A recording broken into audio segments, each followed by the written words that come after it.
Terima kasih Anda masih bersama Kompas Gorontalo. Saudara, termakan isu hoaks ratusan karyawan di perusahaan pengolahan kelapa PT Royal Coconut Gorontalo takut divaksin.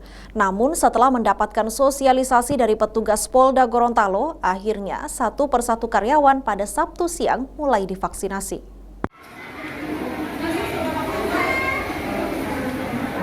Pengaruh isu hoaks terkait vaksin COVID-19 masih menjadi penyebab utama warga enggan divaksinasi COVID-19. Seperti yang dirasakan ratusan karyawan PT Royal Coconut Gorontalo. Sejak program vaksinasi COVID-19 digiatkan pemerintah, hingga kini baru sebagian yang mau dengan sukarela divaksinasi.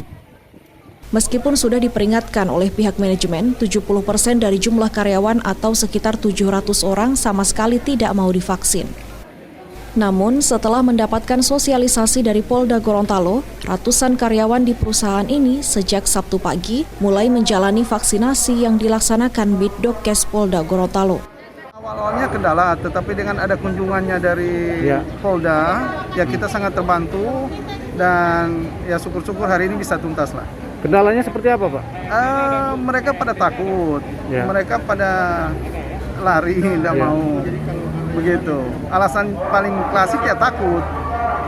Ada berapa jumlah karyawan di sini? Kita 1.175. Ya. Ya, tapi 35% sudah divaksin. Kalau hari ini tuntas berarti clear, hari ini selesai. Oke. Ya.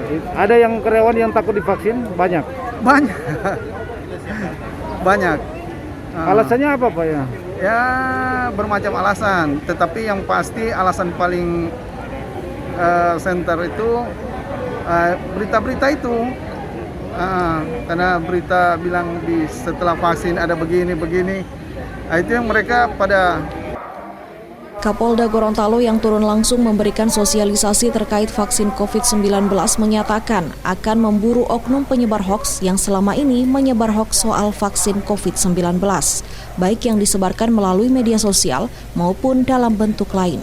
Jika ditemukan, kepolisian akan menindak tegas dengan memproses oknum penyebar hoaks sesuai hukum yang berlaku. Gerai yang dibuka Polda Gorontalo di lokasi pabrik ini akan dibuka setiap hari hingga seluruh karyawan di perusahaan ini dipastikan sudah divaksin. Termasuk di wilayah Provinsi Gorontalo. Hoaks ini sedang kita tangani, sedang kita lakukan investigasi, dan kita akan tindak tegas yang menyebarkan hoax itu. Tadi juga saya dapat informasi dari Pak Jepri dari pihak perusahaan juga sudah berupaya semaksimal mungkin untuk memberikan pemahaman kepada mereka, tetapi pengaruh hoax ini memang sangat kental. Tadi sudah saya sampaikan kepada karyawan yang syukur alhamdulillah hari ini sudah cukup banyak sekitar 70% dari jumlah karyawan yang belum divaksin. Makanya saya tadi sudah koordinasi dengan perusahaan, mulai hari Senin kita akan buka gerai di sini khusus sampai saya yakinkan semua karyawan yang ada di sini sudah tervaksin. Untuk memaksimalkan capaian vaksinasi warga, Kapolda Gorontalo Irjen Ahmad Wiagus memerintahkan jajarannya untuk membuka gerai vaksinasi di setiap perusahaan yang memperkerjakan karyawan dalam jumlah banyak. Henca Tumilaar, Kompas TV Gorontalo.